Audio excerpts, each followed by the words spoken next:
আসসালামু আলাইকুম everyone, welcome to my YouTube channel. বরাবরের মতো আমি ইমরান আছি আপনাদের সাথে আরেকটা সম্পূর্ণ নতুন ভিডিওতে স্বাগতম। সো আজকে হাঙ্গেরির ভিসা আপডেট নিয়ে কথা বলবো। অনেকেই আমাকে প্রশ্ন করেন হাঙ্গেরির বিষয় নিয়ে। সো আজকে হাঙ্গেরির বিভিন্ন দিক তুলে ধরবো, ভিসার আপডেট, কেন ভিসা রিজেক্ট হচ্ছে, এইসব বিষয় নিয়ে আলোচনা করব। আর বর্তমানে হাঙ্গেরিতে আপনারা ফাইল দিবেন কিনা, সো এইসব বিষয় নিয়ে আলোচনা করব। যারা আমার চ্যানেলে নতুন দয়া করে সাবস্ক্রাইব করে দিবেন, আর কিছু জানার হলে কমেন্ট বক্সে কমেন্ট করবেন। তো আজকে যে বিষয়গুলো তুলে ধরবো সেটা হচ্ছে যে ভিসা কেন রিজেক্ট হচ্ছে, কোন কোম্পানিগুলা আসলে ভিসা দেওয়ার ক্ষেত্রে পিছনে থাকবে, আর কোন কোম্পানিগুলো থেকে খুব প্রচুর পরিমাণে বাংলাদেশিরা ভিসা পারমিট পাইছে হাঙ্গেরি। এইসব বিষয় নিয়ে আলোচনা করব। আর আরও কিছু আলোচনা করব যে বর্তমানে ফাইল দিবেন কিনা, আর রিজেক্ট না হওয়ার জন্য করণীয় কি। সো এইসব বিষয় নিয়ে আলোচনা করব, সাথেই থাকুন, সম্পূর্ণ ভিডিও দেখবেন, ভালো লাগলে সাবস্ক্রাইব করবেন। প্রথম যেটা হচ্ছে যে হাঙ্গেরি বর্তমানে ভিসা রেশিও কত। আসলে হাঙ্গেরি বর্তমানে ভিসা রেশিও, আপনি অতীতের কথা যদি চিন্তা ভাবনা করেন, সবচেয়ে বাজে অবস্থা হচ্ছে এই 2024 সালে হাঙ্গেরি ভিসা রেশিও। মানে অতীতে যা রেকর্ড ছিল সব রেকর্ড কিন্তু ভেঙে দিচ্ছে এই 2024 সালে ভিসা রিজেকশনের ক্ষেত্রে হাঙ্গেরি। সো এখন অনেকের মনে প্রশ্ন জাগতে পারে যে ভাই, হাঙ্গেরি এত পরিমাণে ভিসা রিজেক্ট কেন করতেছে, আর আসলে কোন কোন কারণে ভাই হাঙ্গেরির ভিসা রিজেক্ট হচ্ছে। এটা নিয়ে আমাকে অনেকে প্রশ্ন করেন, বা আপনাদের মনে আমি জানি এটা প্রশ্ন ঘুরপাক খাচ্ছে। সো আপনাদের let me clear about this. প্রথমেই বলি, একটা ভিসা কিন্তু রিজেকশন হওয়ার পিছনে অনেকগুলা কারণ থাকে। সো সর্বপ্রথম যে কারণটা থাকে সেটা হচ্ছে যে কোম্পানি প্রোফাইল, কোম্পানির ট্যাক্স নাম্বার, রেজিস্ট্রেশন নাম্বার, এবং কোম্পানির অ্যাকোমোডেশন, কোম্পানির এইগুলা মানে অর্থাৎ কোম্পানি যদি সঠিক না হয় তাহলে কিন্তু ভিসা রিজেক্ট হয়। কোম্পানির পারমিট, এখন আপনি হাজার করেন, যে কারো ভালো লিঙ্কের মাধ্যমে পারমিট বের করেন, যদি কোম্পানির প্রোফাইল ভালো না থাকে তাহলে সর্বপ্রথম এই কারণেই হয়তো আপনাদের ভিসা রিজেক্ট হতে পারে।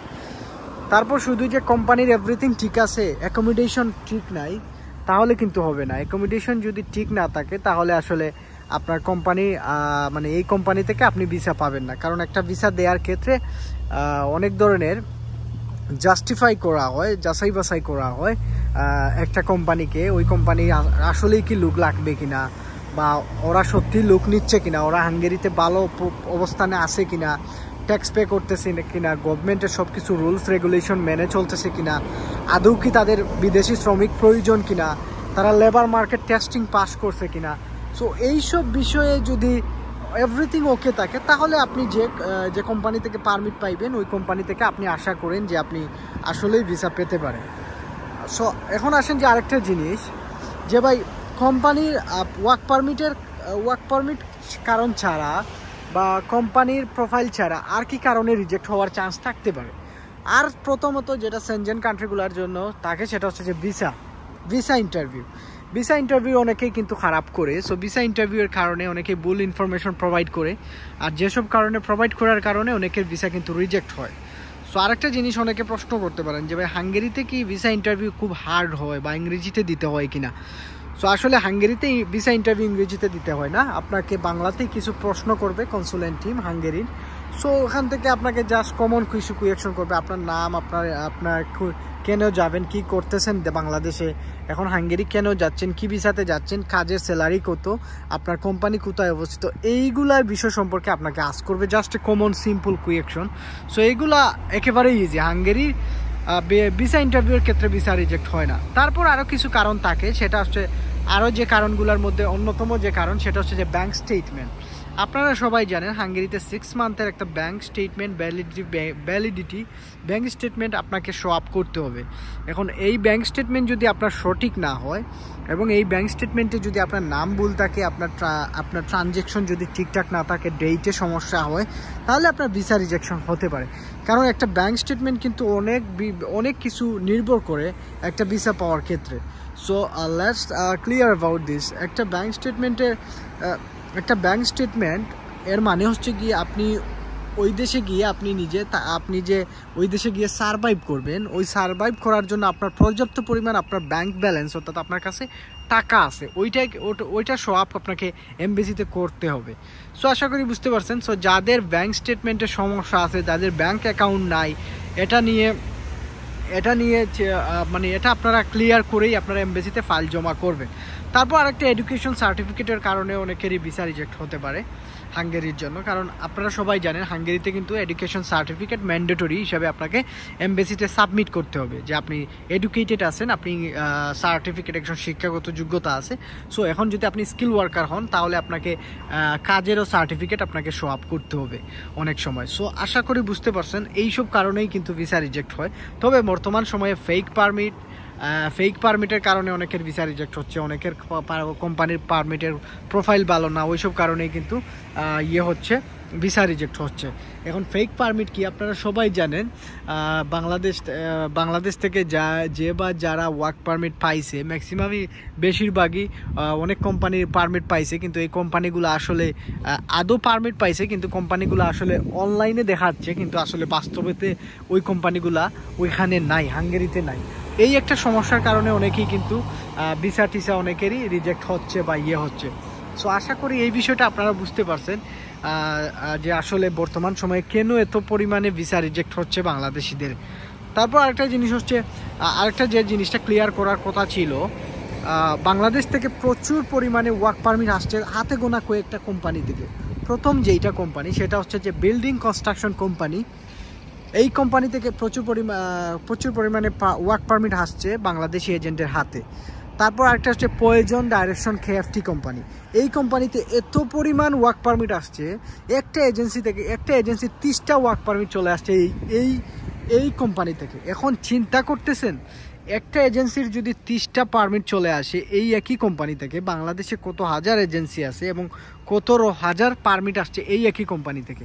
এখন এই কোম্পানি দিয়ে যদি আপনি এমবেসি ফেস করেন, আপনি কিভাবে চিন্তা করেন যে আপনার ভিসা হয়ে যাবে? কারণ একটা ভালো কোম্পানি একসাথে এক দেশ থেকে এত পরিমাণ শ্রমিক কখনো নিতে চাইবে না, বা এত পরিমাণ তারা নিবে না। সো পয়জন ডাইরেকশন কেএফটি যে কোম্পানি থেকে যারাই পারমিট পাইছেন ভাই বুঝে শুনে আপনারা আগান। সো আশা করি বুঝতে পারেন। তারপর একটা জিনিস হচ্ছে প্রফেশনাল স্টাফ কেএফটি। এই কোম্পানি থেকেও প্রচুর পরিমাণে ওয়ার্ক পারমিট পাইছে বাংলাদেশিরা। সো এইগুলো আসলে ওই যে আগে আরিনাকা গ্রুপ থেকে যেইভাবে পাইছে, সো এইভাবে 3-4টা গ্রুপ থেকে এখন আবার শুরু হয়েছে ওয়ার্ক পারমিট দেয়া বাংলাদেশিদের জন্য। সো এইগুলো আসলে পরে কিন্তু আপনারা পস্তাবেন যারা এখন অনেকে আরও জিনিস আমাকে বলছেন। আমি আবারও বলবো যারা নতুন ভাই দয়া করে একটা করে সাবস্ক্রাইব করবেন, ভিডিওটা ভালো লাগলে আপনারা শেয়ার করবেন। আমি একটা ভিলেজ এরিয়াতে একটা মার্কেটের মানে আশেপাশে অনেকগুলো শপ আছে বা আছে এই যে দেখতেছেন। সো আপনারা যারা নতুন দয়া করে সাবস্ক্রাইব করবেন, ভিডিওটা ভালো লাগলে শেয়ার করবেন। কোনো কিছু জানার হলে কোনো কিছু হলে আমার ফেসবুক পেজে নক দিবেন। আর আমি ওয়ার্ক পারমিট নিয়ে কাজ করি, কারো যদি ওয়ার্ক পারমিটের প্রয়োজন হয় যে কোনো দেশের জন্য আমার সাথে যোগাযোগ করতে পারেন। আমার ফেসবুক পেজ চ্যানেলের ডেসক্রিপশনে আছে, ওইখান থেকে আমার ফেসবুক পেজে কানেক্টেড হতে পারবেন। তারপর আরেকটা জিনিস হচ্ছে বর্তমানে আপনারা ফাইল দিবেন কিনা হাঙ্গেরির জন্য, এটা নিয়ে আমাকে অনেকে প্রশ্ন করেন বা এটা নিয়ে অনেকেরই চিন্তা ভাবনা। সো আমি আপনাদেরকে বলি যারা হাঙ্গেরিতে বর্তমানে ফাইল দেওয়ার জন্য চেষ্টা করতেছেন বা করবেন বা চিন্তা ভাবনা করতেছেন, দয়া করে কয়েকদিন পর ট্রাই করেন, 2-3-4 মাস ওয়েট করেন, দেখেন ভিসার অবস্থা কি, তারপর আপনারা হাঙ্গেরিতে ট্রাই করেন। বুঝতে পারছেন? সো আশা করি এই জিনিসটা আপনারা বুঝতে পারছেন। হাঙ্গেরিতে ট্রাই করতে হলে কয়েক মাস পরে আপনারা ট্রাই করেন, কারণ আপনারা বুঝতেই পারতেছেন বর্তমানে ভিসা রেশিও কম। সো দেখেন ভিসা রেশিও বাড়ে কিনা, বাড়লে আপনারা ট্রাই করতে পারেন। সো আশা করি এই বিষয়টা আপনারা ক্লিয়ার। যারা হাঙ্গেরির জন্য কাজ করতে চান বা আপনারা ফাইল জমা করতে চান, আপনারা কয়েকদিন ওয়েট করেন, কয়েকদিন পরে ট্রাই করেন। ট্রাই করার পর তারপর ফাইল জমা দেন, কারণ বর্তমানে ভিসা রেশিও খুবই কম। আর আমি সবসময় আপডেট ভিসা রেশিও দিয়ে থাকি যে আসলে কোন দেশে ভিসা দিচ্ছে না দিচ্ছে এইগুলা। আর এইসব খবরান্তর যদি আপনারা পেতে চান আমার ফেসবুক পেজে হয়ে যাবেন, কানেক্টেড হয়ে যাবেন, হয়ে আমার সাথে করবেন। সো এখন আসছি কেএফসি খাবো, কেএফসি খাইয়া তারপর বাসাতে চলে যাব। এই যে একটা কেএফসি। সো যারাই নতুন দয়া করে সাবস্ক্রাইব করবেন, আর হাঙ্গেরির জন্য শুভকামনা রইল। চেষ্টা করুন ভালো লিঙ্ক করে কাজ করার জন্য, ভালো এজেন্সি খুঁজে ফাইল দেওয়ার জন্য। আর বর্তমানে একটু আস্তে ধীরেই কাজ হচ্ছে, আর ভিসা রেশিও একেবারেই কম।